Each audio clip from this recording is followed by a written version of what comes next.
You are now addressing me as Madam President. But there was a time when I was called a terrorist. That's how they saw me, those who didn't want to see Namibia free. Because what I was doing fighting for the independence of my country was right. Yet in their eyes, that made me a terrorist. So you shouldn't be worried when people try to label you.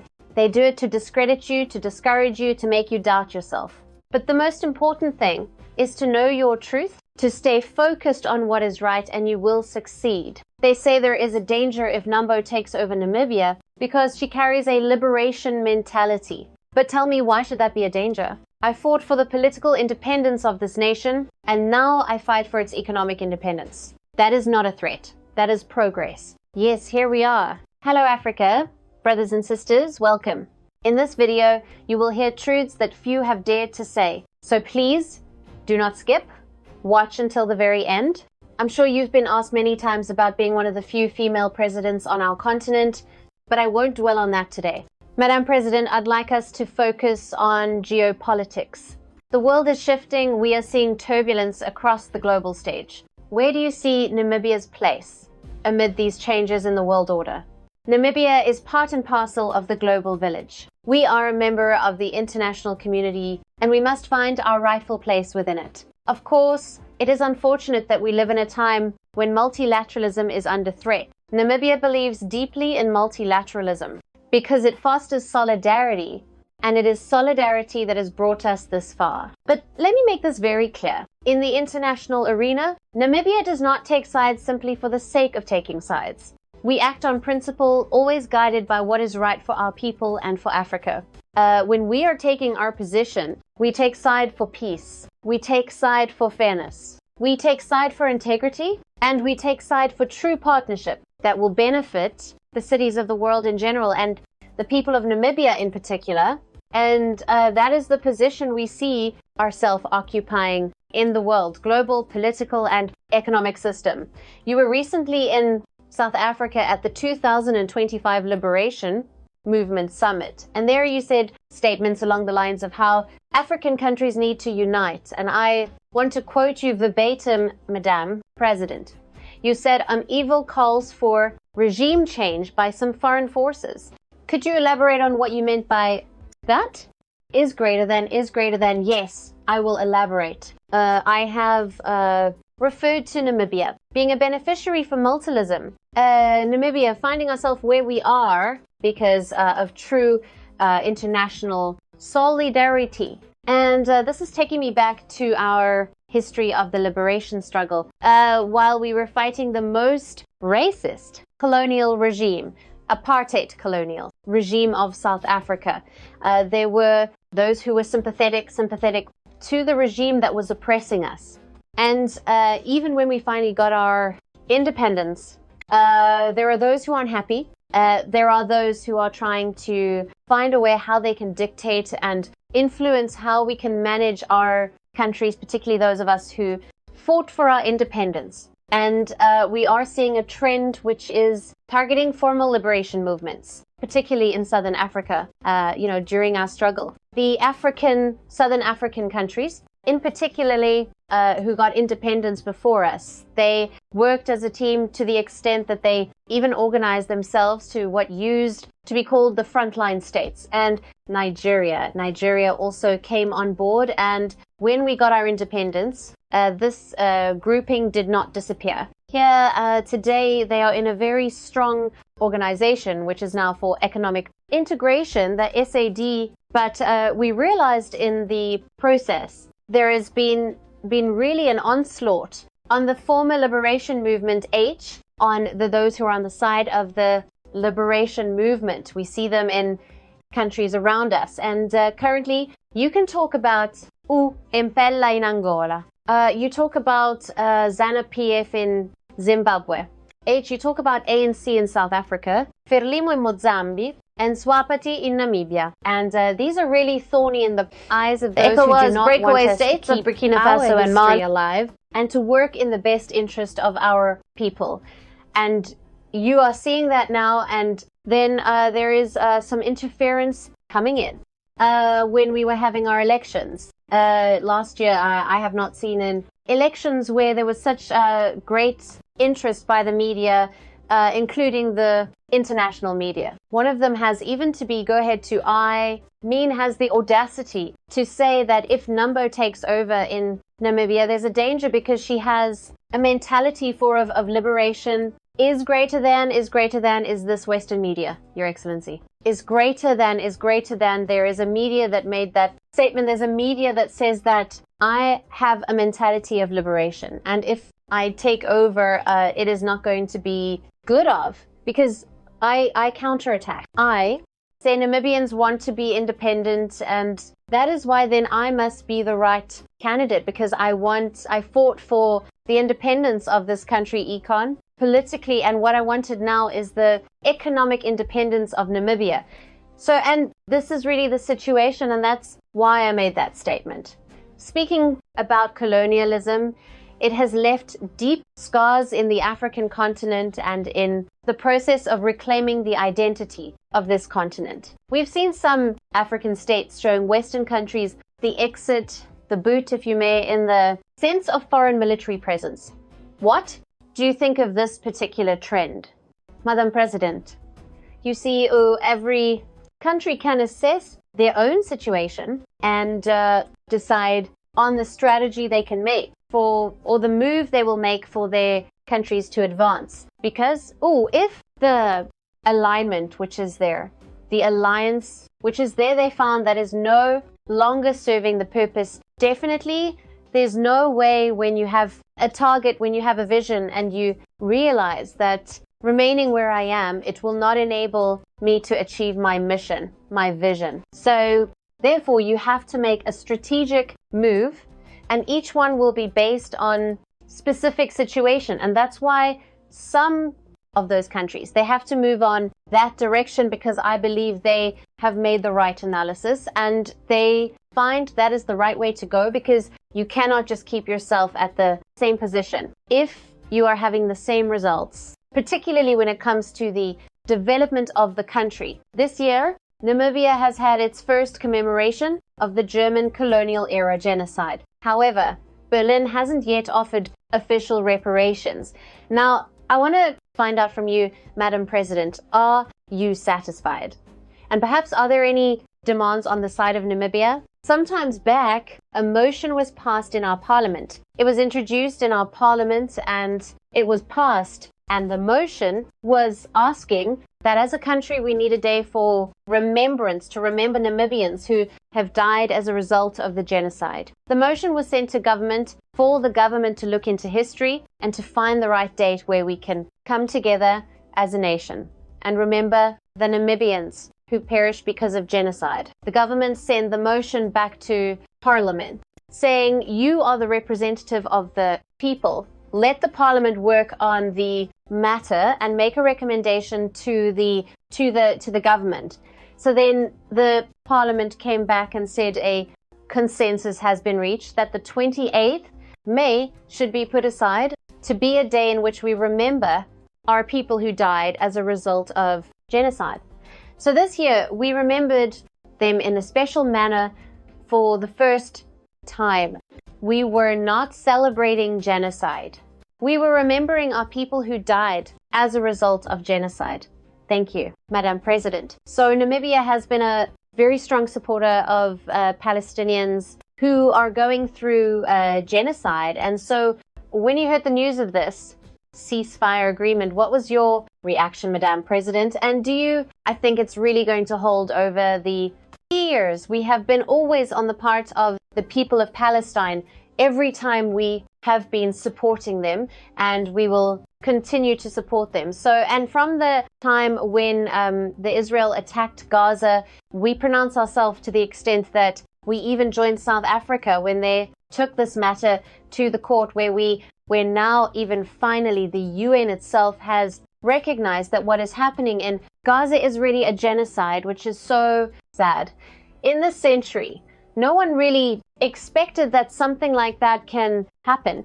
We should always encourage that international dispute must be solved through negotiation. So at least we have some relief. They are talking about a negotiation, and we are really hoping that they should reach an agreement that will protect the people of Palestine. We believe in the two-state. We believe that's the only solution to the problem of Palestine and Israel. Otherwise, it will keep going and coming back. And this is what we don't want.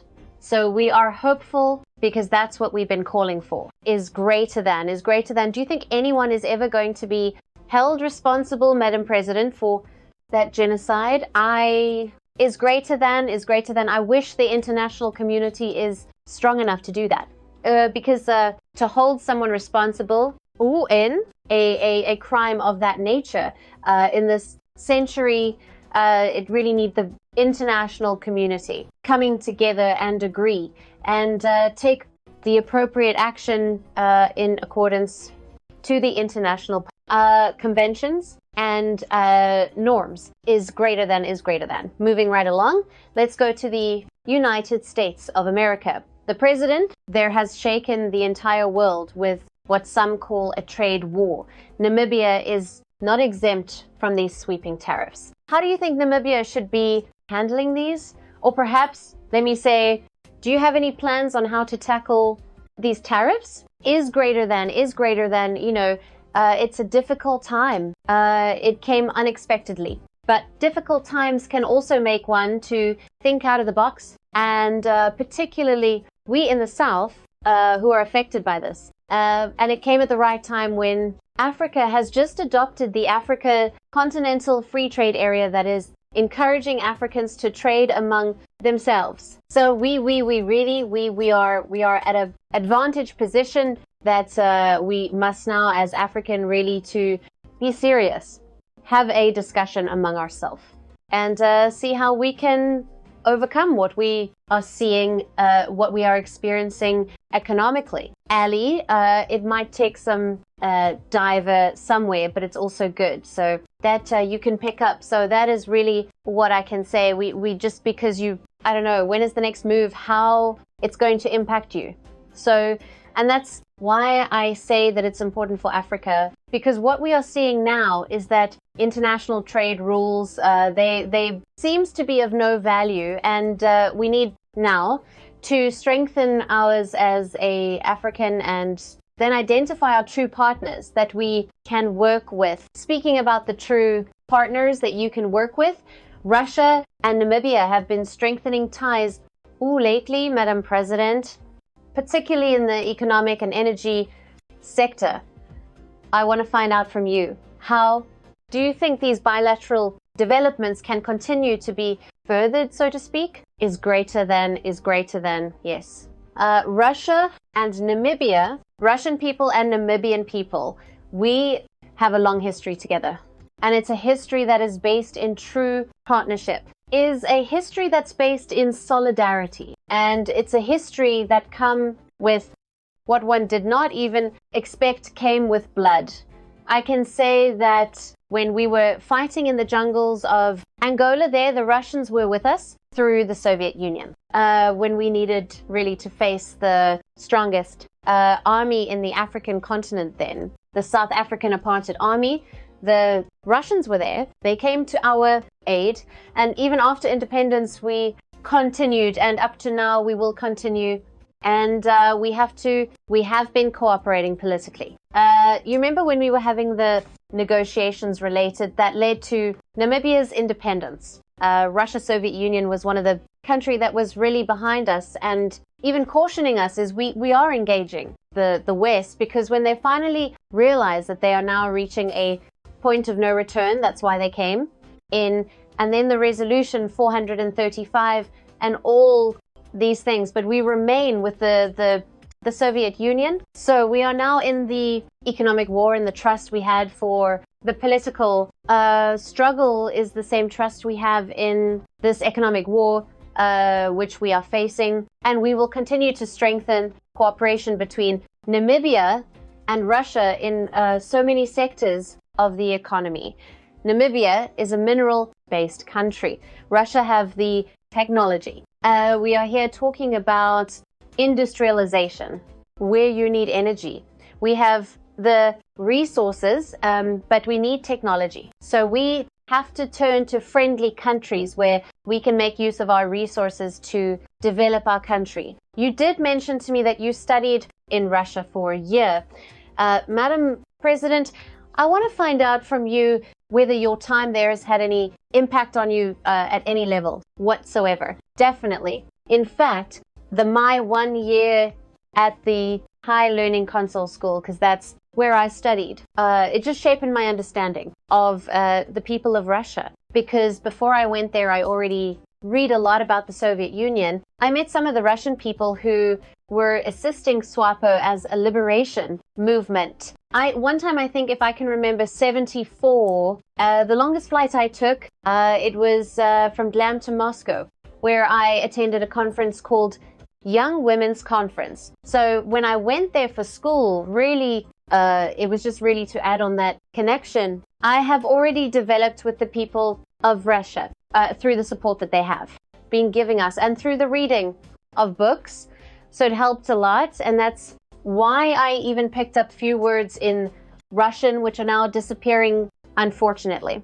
That's okay, Madam President. So recently we have seen a lot of talk around, particularly talks around BRICS, where we've been hearing a push towards Africa having a permanent voice within the UN Security Council. I want to find out from you, Madam President, particularly in the African states, in your opinion, which nation would best represent Africa at the Security Council level? You know, we are still at the point of the principle and the decision to be taken. There is still a discussion at a very initial stage. I can say, though, it has taken more than 10 years, the reform of the UN Security Council.